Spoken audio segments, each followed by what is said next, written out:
আমি মনে করি ইউনূস সাহেবের দিন শেষে গেছে।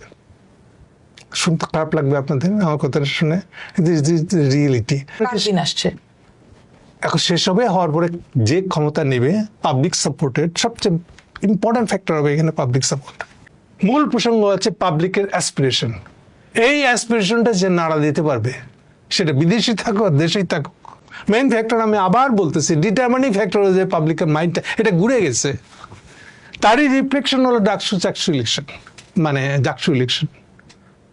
এবং আগামীতে আমি মনে করি না যে তারেক জিয়া তার ছাত্র দল আর রাজশাহী ইলেকশন বা চিটাগাং ইলেকশন পার্টিসিপেট করবে। দেখেন আপনি অলরেডি রাজশাহীতেও তারা ইয়ে করে নিচ্ছে, চিটাগাং করবে না তারা।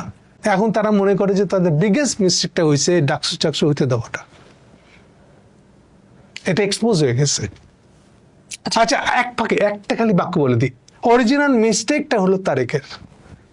দেখেন ও যদি মনে করে যে আমি কমিটি বিক্রি করে একটা পার্টি দাঁড় করাবো, that is the biggest mistake. তাহলে কমিটি বিক্রি করবে, আচ্ছা তাহলে ডাকসু ইলেকশন বা চাকসু ইলেকশন, আচ্ছা মাস্টার কিনে নাও, ভিসি কিনে নাও।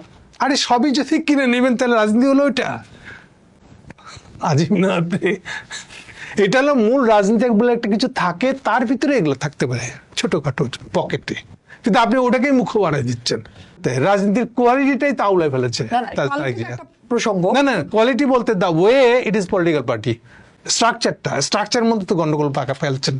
ইলেকশনের সময় আপনি নমিনেশন বিক্রি করতেন 300 জনকে, 300টার জন্য 600 জনকে বিক্রি করতেন আপনি ইউজুয়ালি।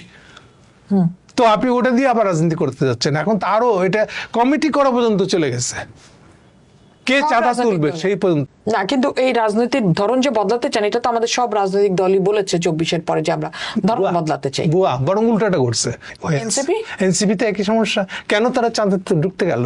তাদের দুইটা প্রবলেম, অরিজিনাল প্রবলেম দুইটা। তারা রাজনীতি জানে না, তাদের জিনিসটা কি এটা শিওর না। এর উপর আবার ভাবছে যে তাদের সামনে বিএনপির সাথে প্রতিযোগিতা, মানে আমাকে তো ইলেকশনে যেতে টাকা লাগবে, বিএনপি যেরকম এতগুলো টাকা আছে তাহলে আমারও টাকা লাগবে। এই আবার এদিকে যেতে গিয়ে তো যতটুকু সম্ভাবনা ছিল শেষ করে ফেলেছে। আইনশৃঙ্খলা পরিস্থিতি কেমন হতে যাচ্ছে সামনের দিনে মনে করেন? আইনশৃঙ্খলা পরিস্থিতির সমস্যা হবে না এইভাবে, অত ওভাবে আইনশৃঙ্খলা পরিস্থিতি ঠিক চলে আসবে। আবার ইউনূস সাহেব যদি ফেল করে, নির্বাচন হোক আর না হোক, ইউনূস সাহেব যদি ফেল করে আর্মি ক্ষমতা নেবে। আচ্ছা এটা হতে পারে না, আর্মি দাঁড়া দেখবে, আর এইটার সুযোগে ইন্ডিয়া চলে আসবে, এটা দেখবে না তারা। আচ্ছা কেন? খালি উত্তরটা বলে দিই। উত্তরটা হলো এই যে তারাই হলো অ্যাটলিস্ট তাদের ডমিনেটিং ফ্যাকশনটাই হাসিনাকে উৎখাত করছে। ফলে তারা দাঁড়িয়ে দেখবে যে তাদেরকে যারা মেরে রাস্তায় ফেলে রাখবে তারা ক্ষমতা আসতেছে, আমাদের বিশৃঙ্খলার সুযোগ নিয়ে। তোরা বসে বসে দেখবে, আগে রিসার্চ করবে জাস্ট সেলফ প্রোটেকশনের জন্য। আমার অর্থনৈতিক অবস্থা কেমন হতে যাচ্ছে? অর্থনৈতিক অবস্থা খারাপ হতে যাচ্ছে। এই মেজর প্রবলেম হবে ইয়েগুলা, ঋণের টাকা ফেরত দিতে হবে, প্লাস এই যে প্রবলেমগুলো আপনি খেলাপিদের না তুললে মুদ্রাস্ফীতি কমাতে পারবেন না, আর কোনো ফর্মুলাতে কাজ করবে না। আজকে 2 টাকা বেগুনের দাম কমছে, কালকে আবার 10 টাকা বাড়বে, এরকম হতে থাকবে। তেমন আমাদের সামনে শুধু খারাপ খবর, কিন্তু একটা খুব স্ট্রং আয়রন হ্যান্ডেড যদি ঠিক করে একদম সুন্দর হয়ে যাবে জিনিসটা। তারপরে আমাদের একটা নতুন নেতৃত্ব দরকার, এবং যা আছে তারা তাদের ডিক্লেয়ার করে দেওয়া ভালো যে আমরা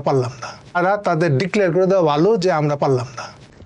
এটা এই শেষ হতে যত সময় লাগাবে, আরো 4-5-6 মাস লাগাবে ধরে, আমি যা বুঝতেছি, এটা যত লাগাবে তারা তত লস, পুরোটাই লস হলো এখন।